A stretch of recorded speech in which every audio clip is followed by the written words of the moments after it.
Hello students, आज का जो हमारा टॉपिक है वो है गैसेस एक्सचेंज इन ह्यूमन और हायर एनिमल्स में जो है वो गैसेस एक्सचेंज के लिए एक प्रॉपर सिस्टम होता है जिसका नाम है रेस्पिरेटरी सिस्टम। ठीक है, हम लोगों ने लास्ट वीडियो में जो है वो प्लांट्स में पढ़ा था कि गैसेस एक्सचेंज प्लांट्स में कैसे होती है। प्लांट्स में जो है वो कोई प्रॉपर ऑर्गन सिस्टम है ही नहीं गैसेस एक्सचेंज के लिए, राइट।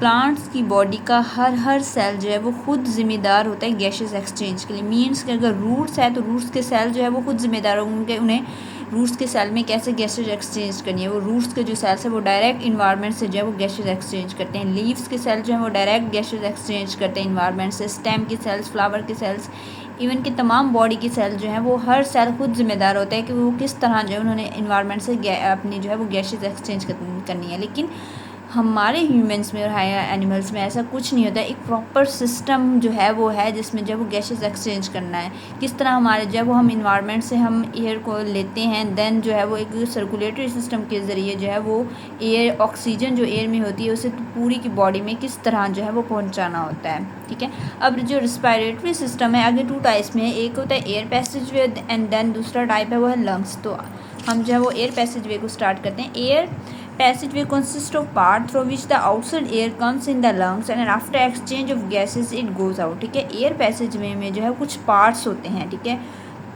वो पार्ट्स जो होती हैं कि किस तरह जो है वो आउटसाइड मीन कि बाहर इन्वायरमेंट से एयर जो है वो लंग्स में लाई जाएगी। ठीक है, और फिर उसके बाद गैसेस के एक्सचेंज के बाद किस तरह जो है वो एयर जो है वो वापस बाहर जाएगी। ठीक है, एयर पैसेज में हर पार्ट जो है वो अपना रोल प्ले करता है। जिस तरह हम लोगों ने डाइजेस्टिव सिस्टम में पढ़ा था क्लास 9th में कि डाइजेस्टिव सिस्टम के कौन कौन से पार्ट्स होते हैं, mouth, pharynx, oesophagus, stomach, small intestine, large intestine, rectum जो कि लार्ज इंटेस्टाइन का पार्ट है। तो ये तमाम के तमाम जो है वो डाइजेस्टिव सिस्टम के पार्ट्स थे। हर पार्ट्स का अपना अपना रोल था जिन्होंने डाइजेशन में हेल्प करनी थी। इसी तरह एयर पैसेज वे में भी जो है वो पार्ट्स होते हैं जो कि हेल्प करते हैं रिस्पिरेटरी सिस्टम में। ठीक है, वो पार्ट जो होते हैं ना वो मिल के जो है एक हमारा पूरा सिस्टम बनाते हैं। वो पार्ट्स कौन कौन से हैं? सबसे पहले नॉस्ट्रिल जिसे जो है वो हम नथियाँ भी कहते हैं, एंड देन नेज़ल कैविटी है, फेरनेक्स है, लेरिंक्स जिसका दूसरा नाम जो है वो वॉइस बॉक्स है, ट्रैकिया है जिसका दूसरा नाम जो है वो वाइन पाइप है, मीन के सांस की नाली है, ब्रोंकाई है, ब्रोंक्यूल्स है, एल्वुलर डक्ट है, एंड लास्ट में जो है वो एल्वुलाई है। ठीक है, ये जो हमारे पूरा बना हुआ है। सबसे पहले ये जो 2 ओपनिंग होती है इसे हम जो है वो नोस्ट्रल्स कहते हैं। ये एक्सटर्नल नोस्ट्रल्स हैं, इनसे जो है वो हवा इंटर होती है नेज़ल कैविटी में। ठीक है, ये एक हॉलो कैविटी है।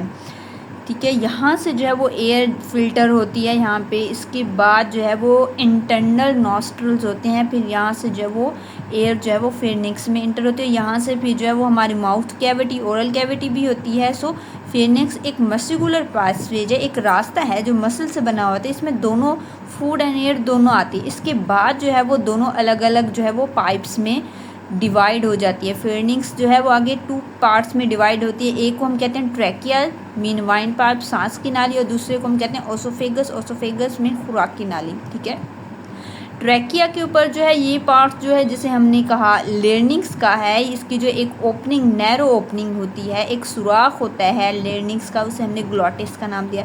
एंड ग्लॉटिस के ऊपर जो है वो एक फ्लैप ऑफ टिश्यू होता है मसल्स का जिसे हमने एपिग्लोटिस का नाम दिया है। जब जो है वो खाना एंटर होता है यहाँ पे तो फिर ये एपिग्लोटिस क्या करता है, ये जो है वो सांस की नाली को कवर कर देता है ताकि जो खाना है वो सांस की नाली में ना जाए, वो ओसोफेगस में चला जाए। ठीक है, एंड देन लेर्निक्स के बाद जो है वो ट्रैकिया स्टार्ट होता है। फिर ट्रैकिया जो है जैसे चेस्ट कैविटी में एंटर होता है तो वो 2 पार्ट्स में डिवाइड हो जाता है जैसे हमने कहा है ब्रोंकियाई। ठीक है, अगर सिंगल हम कहेंगे तो ब्रोंकस कहेंगे। फिर जो ये जैसे ये ब्रोंकियाई लंग्स में एंटर होती है तो फिर ये बहुत छोटी छोटी ट्यूब्यूल्स में जो है वो डिवाइड हो जाती है जिसे हमने ब्रोंक्यूल्स का नाम दिया है। ठीक है, एंड देन फर्दर जो है वो ब्रोंक्यूल्स बिल्कुल एक फाइन ट्यूब में जब वो कन्वर्ट होगी तो हम उसे एल्वुलर डक्ट कहेंगे। एंड देन एल्वुलर डक्ट की जो एंड है वो एक पाउच लाइक स्ट्रक्चर है जिसे हमने एल्वुलाई का नाम दिया, और यही वो जो है वो हमारे रिस्पिरेटरी सिस्टम का फंक्शनल यूनिट है। यहीं पे ही जो है वो गैसेस का तबादला होता है। ये जो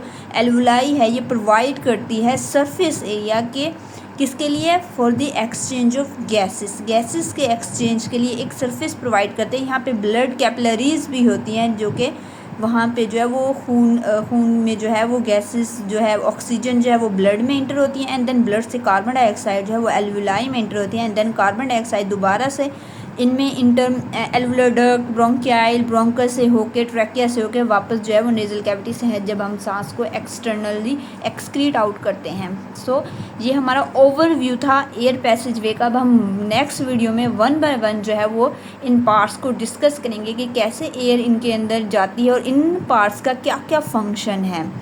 सो अब हम नेक्स्ट वीडियो में मिलेंगे।